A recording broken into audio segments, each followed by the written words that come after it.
Ayan guys, papakita ko sa inyo yung aking mga nililinis. Ayan, aking talong. Ayan, nilinisan ko po guys. Ayan. Nilinisan ko yung puno para gumanda. May bunga na siya pero maliliit pa. Ayan, may mga bunga na. Matatangkad na siya kasi inabot ng tag-araw. Mga payat pa. Aabonohan na lang natin guys.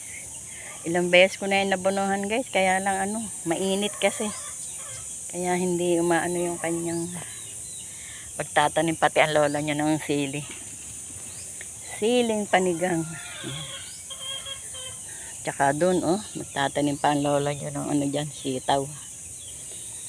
Ayan. Ito po yung aking ayan guys. Nagtanim ako ng kamoting kahoy. Ayan, kaunti lang yan guys. Ayan po yung natira ko. Ito, natira kong pantanim. Ayan. Kakanlong ko palat ng hindi matuyo. Ayan guys, ayan. Ayan po ang taniman ni Lola, maluang pa. Hindi pa nalilinis. Konti pa lang po itong nalinis ko guys. Ang hirap magtabas. Ayan. Sige na guys, bye-bye na kayo. Bye-bye na guys. At meron kamoting kahoy guys, may nakuha ang lola nyo. May nahukay ang lola nyo kamoting kahoy kanina. Papakita ko sa inyo. Yung kamoting kahoy ni Lola. Hinuhukay ng guys. Hinuhukay na agad ng manok. Kinakaykay.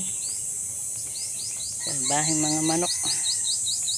Ayan, meron pati ang lola nyong tanim na kalamyas. Eto guys, malaki na. Tinanim ni Lola yan. Meron kami kalamyas doon sa may poso guys, ay malaki na, sobrang laki na. Matanda na. Pag namatay na yun, meron ng kapalit. Ayan guys, kalamyas. Ayan. Ito po yung aking suha guys. Marami na uling bunga. Ang suha ni Lola.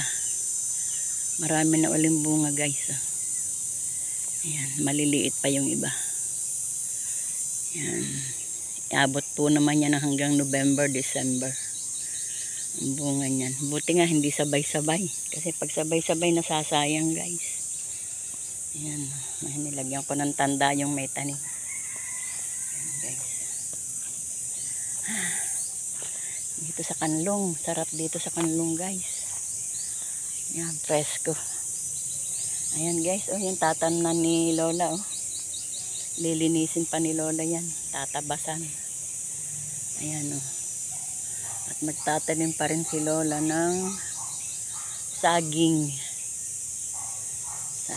po. Ayan, tatanim si Lola ng saging. Yan, ang aking rambutan guys, ayan malapit na uling magbulaklak. Yan, rambutan ni Lola. Maraming tanim si Lola sa likod.